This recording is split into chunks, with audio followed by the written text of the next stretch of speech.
Hello, I am still very sick. I'm not sure what it is. Could be COVID, could be. Well, it couldn't. If it was COVID, it's no longer COVID because I'm testing negative. But I've been sick for weeks and it's not going away. I've been tested for strep, I've been tested for all kinds of stuff. In general, though, it has gotten in the way of me booking interviews, obviously. Um, I've also been working through it, so my mental state is just terrible. But I thought in lieu of an interview, I would make at least a couple more solo videos to keep posting for the algorithm. Gotta keep that juice flowing, keep those posts coming. One thing that I want to do is identify sort of strands of thought or tendencies of thought. I guess you might even call them ideologies or worldviews outside of the worldviews we already have names for, like liberalism or conservatism, right? And to sort of highlight those patterns so that other people can see them, so that I don't feel like I'm completely crazy when I see these through lines between political ideas. So this is an idea. I'm calling it new elitism. It's kind of just an extension of the idea of technocracy, and I think it's on the rise on both the right and the left. Mostly, I've been noticing it on the rise amongst more moderate liberal voices and also more moderate Republican voices or never Trumpers. Uh, I think the reason it's on the rise is because of people like Donald Trump getting elected. There's a push from maybe more establishment political groups to try and see a sort of a return to sanity. And for a lot of them, that means a return to established knowledge and reliable, credentialed resources of knowledge. So I want to talk a little bit about what that looks like. I think the best place to start is with Yuval Levin. So Yuval Levin is a moderate conservative. I'm going to have resources in the description, by the way, for every single person that I talk about in this video. He is a sort of a conservative, but he's a traditional Burkean conservative. He has very strong principles, and he's very critical of the modern Republican Party. He's kind of a never Trumper kind of a guy.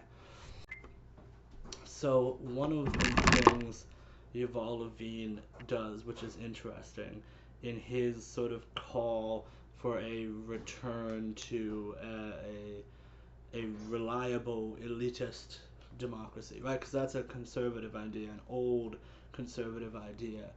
The value of having sort of a representative elite that has more knowledge than the general public population and can make decisions on their behalf.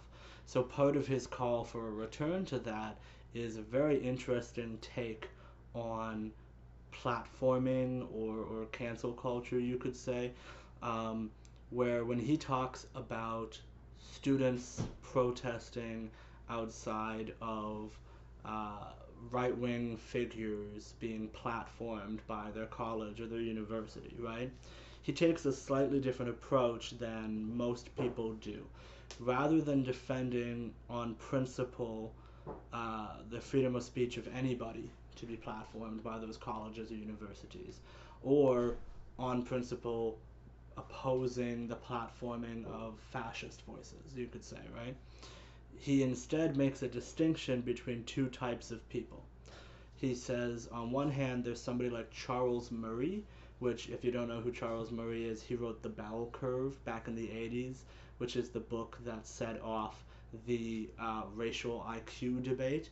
So he's clearly a very controversial figure. He says there's a difference between somebody like him, who does have relevant credentials in biology, for example. He is somebody who's gone through the university system and has several degrees and is writing like full sourced books for right or wrong. He is doing the work, sort of, right? And somebody like, he compares him to Milo Yiannopoulos, who is a YouTuber with very similar ideas, but who has really no claim to fame other than being sort of attention grabbing and being a YouTuber. He has no relevant credentials. So he has an idea of, let's just focus on that. Let's get that established first. Prior to partisan debates, let's focus on relevant credentials. And there's a similar sort of idea floating around on the left, too, of journalism, right? Don't be reading so many opinion pieces. Don't be getting your news from alternative news sources or social media. In an effort to combat dangerous misinformation, there's been a real rise of people pointing to the validity of establishment news and to the value of credentialed journalists, making a clear distinction between a journalist, which, if my understanding is correct, they actually have to be sort of state credentialed, right? It's like being a doctor. There's a specific rule for who gets to be a journalist and who doesn't, and being somebody who just calls yourself an investigative journalist because you're sneaking into places on the internet, right? So there is this same sort of through line between journalism and platform, who do we platform, who do we not platform debate that spans the left and the right. And similarly, there are creators like, I'm going to say J.J. McCullough, again, everybody's going to be in the description. He is another dispositional conservative, more moderate conservative thinker. And some of his focus in recent times has been on, like, no, you cannot trust conspiracy theories. He made a video that was just going through a list of some opinion journalist saying 10 times the conspiracy theorists were right. And he's just saying no to every single one of them. So his basic point is just, no, do not speculate wildly. Trust established knowledge and sources of information, right? And similarly, he did a video criticizing Wikipedia. He hates Wikipedia, which is another one of those things where it's maybe a more casual way of getting information, maybe a more decentralized, networked way of getting information, and it's not the established knowledge like an encyclopedia. Oh yeah, the other big example is trying to crack down on misinformation. There's an author named Jeff Kosseff. He's a libertarian author, and he writes in his book Liar in a Crowded Theater about liberal, I'm going to say mostly liberal, attempts to crack down on misinformation. In order to crack down on misinformation, you have to first define what is and is not misinformation, which means you have to put like a government agency in charge of determining objective truth and then silencing anyone who is speaking anything they deem not objectively true. I think you can understand why anybody who believes in a pluralistic society or freedom of speech would be critical of that. But I think there is a growing, again, I'm going to call it new elitism, for better or for worse, group of people that want that sort of objectivity, that want to sort of corral everyone to some kind of guiding light, some sort of baseline of truth. And of course, I do think there's a case to be made for it, right? I especially feel inclined towards Yuval Levin's argument that maybe it's different to have somebody with relevant credentials speak at a college, even if it's controversial, than to have somebody without any relevant credentials. I think the criticisms, though, are pretty obvious, right? The flaws in this logic can be seen pretty quickly. One flaw that I can see right off the top of my head is if you are a libertarian, for example, you're going to be very critical of occupational licensing. So again, like earlier I said, journalists, I think they have to become official journalists the same way doctors do. doctors, they're going through occupational licensing. The bar that lawyers have to take, that is required by the government. It's required by the state. That is the government determining who is and is not an expert. For obvious reasons, libertarians do not believe that we should have the government determining that and distinguishing between experts and non-experts. The other thing I think is at risk here is that we're overvaluing potentially on paper forms of expertise over other forms of expertise. Maybe someone is able to talk more fluently about a subject despite never having gone to a university or a college or gotten a degree for that subject.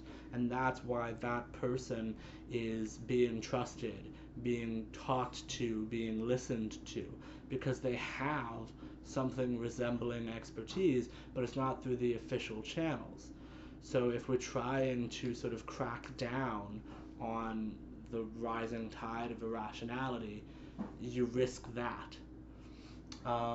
Just a second. Oh yeah, the other thing to point out is prescription regimes. I think this is a good example of what maybe a technocratic approach to society would look like and how it differs from any other ideology.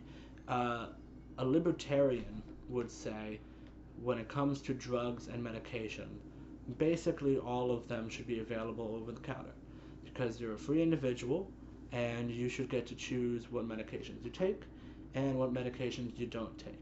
And you can imagine a hypothetical opposite of that stance, which just says, no, these drugs are bad, so don't take them. Like, the state decides whether the drug is good or bad, and then flatly decides whether you can or cannot get them, and it just bans like all drugs. That would be the obvious opposite, is banning all drugs.